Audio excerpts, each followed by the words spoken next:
in sacred space. So whatever that means for you. For me, I like to just take a moment to get centered. And to me, getting centered means calling in all the parts of myself, all the little things that I'm thinking about. I know a lot of people will say to throw them out, to like, okay, just leave those, set them off to the side or whatever. And you can do that too. If that works for you, to take everything that you have going on and set it to the side, you can go ahead and do that. I like to bring everything in and give it a place in my spine. So calling in all my stuff, all of myself, bringing it into my spine. On your inhales, you're just really gathering and pulling yourself together. On your exhales, you're just allowing the energy to shift and move, allowing the energy to shift and move. I trust my body to know what to do. And in this place, maybe some of that stuff disappears. Maybe stuff does go away. But you don't have to decide which things to set aside or to let go of or anything. Inhaling all of yourself into your spine. On your exhales, I trust my body to know what to do. Imagine opening up from the crown of your head, inhaling that information from the sky, from the cosmos, from the planets, the stars. This is light beings from your ascended masters, angels, whatever guidance that you have from that astral realm. You're going to inhale, bring that in, all that light coated energy in through the spine on your inhale. On the exhales, I trust my body to know what to do. So to sort of look like puzzle pieces, when you're bringing that information all the way in, there's places in your body that was just what it needed. It was just what it needed. So it fits together like a puzzle piece. And there's some places where it wasn't needed. And it's trusting my body to know what to do means that you're also, some of that stuff is going to be released. Now from the base of the spine, the area of the perineum, you imagine opening up, connecting with the earth, below the earth, ancestors, your personal power, your lineage, connecting with your lineage all the way through its non-local source. So connecting to the land that you're from all the lands that your ancestors are from, to its non-local source, meaning beyond, even beyond the place of the deepest that we can think of physically, connecting all the way to that soul level of earth connection. And then on the inhale, bringing that information up, bringing that earth energy up into the spine. On the exhales, I trust my body to know what to do. One more inhale in from the earth. Exhale. Next inhale, you're going to merge above and below, in through the spine. Deep breath in, filling up even the pelvis as you're inhaling. On the exhale, trusting your body to know what to do with all of that energy. All right, so we're going to start off talking about Pisces. Thank you guys for being here.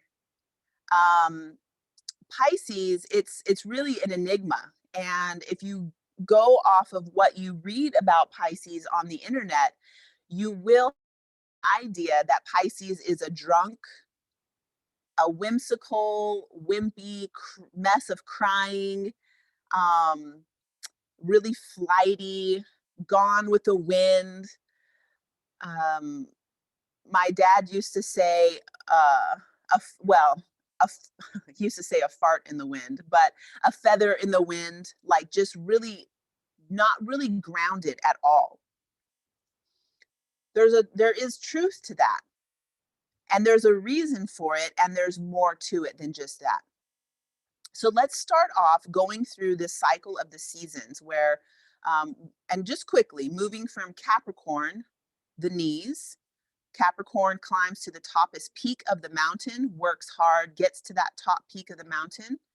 We change into Aquarius season where we go above that peak of the mountain, gathering that big picture perspective, coming back down to the valley and sharing that with the community, making changes and innovations, standing alone in individuality.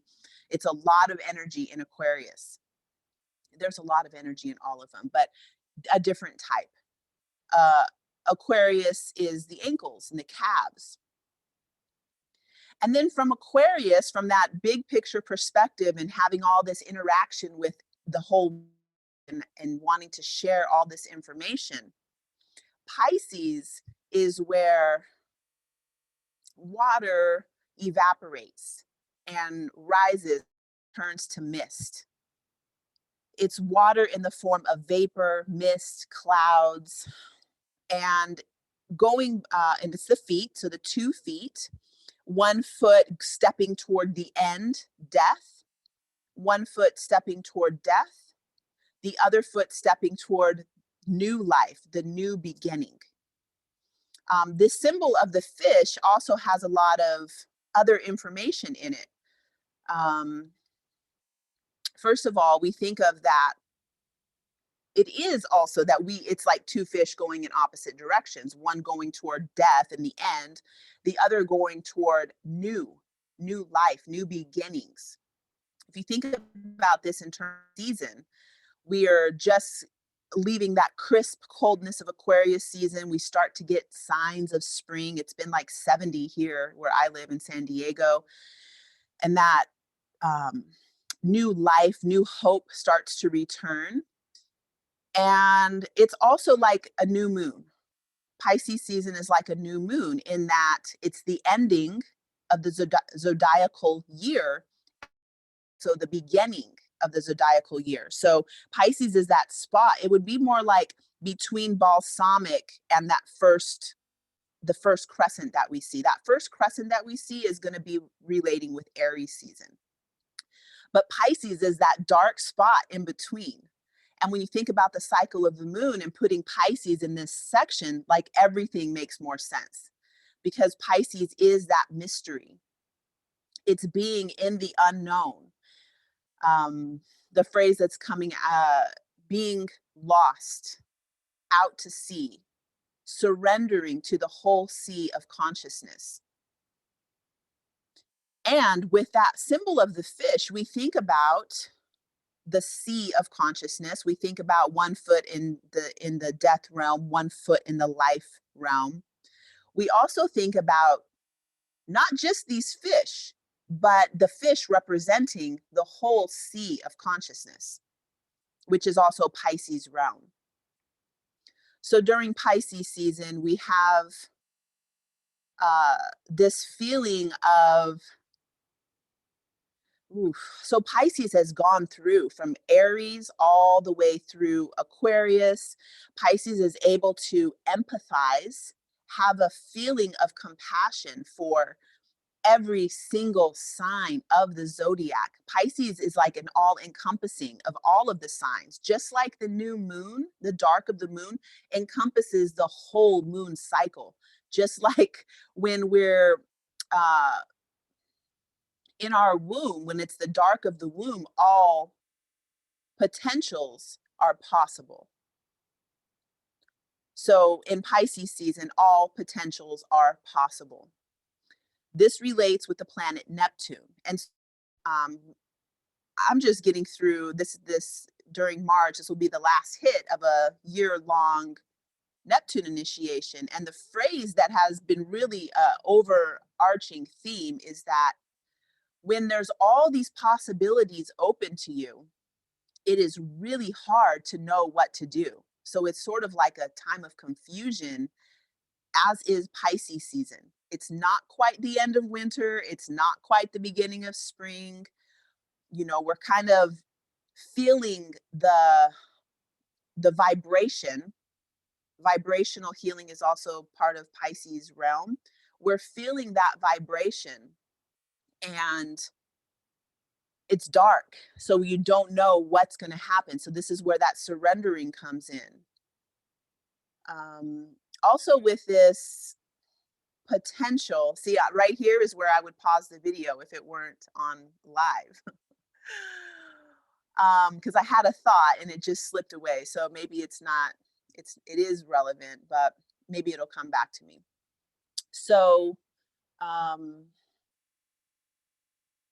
all right. So when we're in Pisces season, the thing that we really want to focus on, and the reason why I wanted to cover Pisces before I go into week one, is because of this vast amount of, it is the psychic, it is the empath, it is intuition. Oh, the dream. Thank you. Okay. So um in this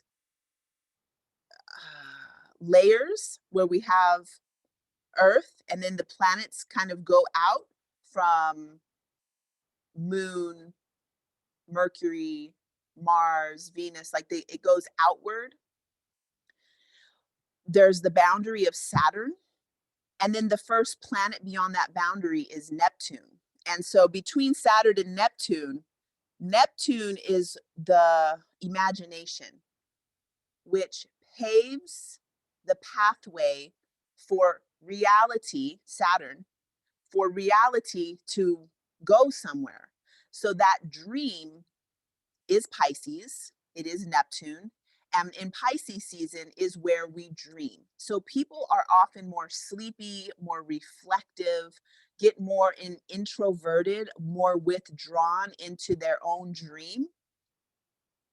And when you're able to really work with that dream, you're able to pave a pathway for reality to chug along.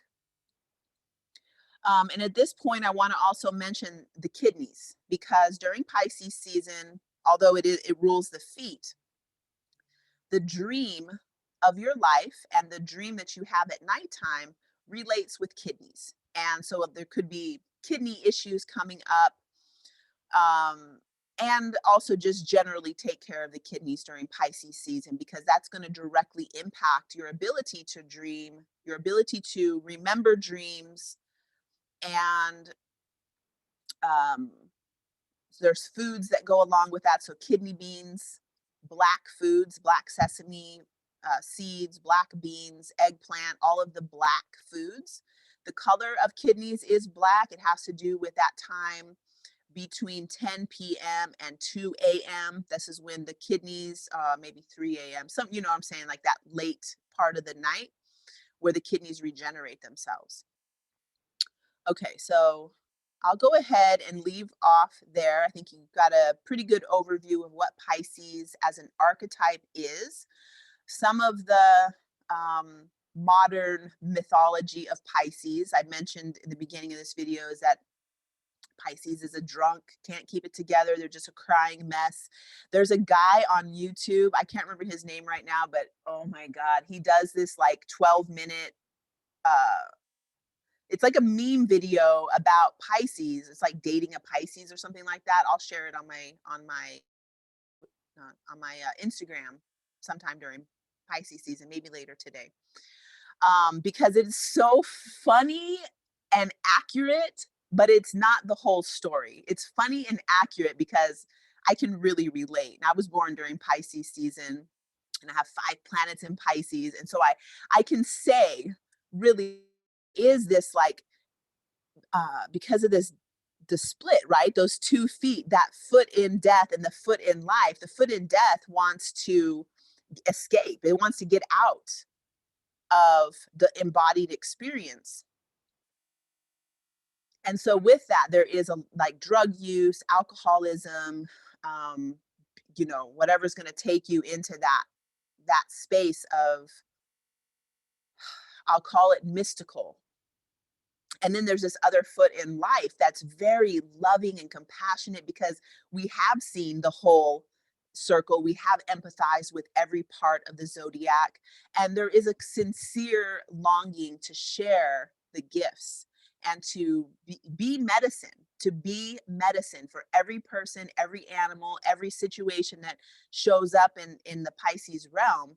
the people with strong Pisces have a genuine desire to help, to heal, to do anything they can to create a loving, supportive space for all sentient beings.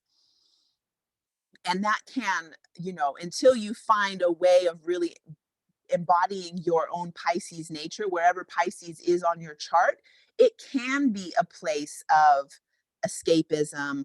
There's this ecstasy with Pisces where it wants that ecstatic state of non duality, of merging with whatever it is that it's in relation with or has an opportunity to merge with.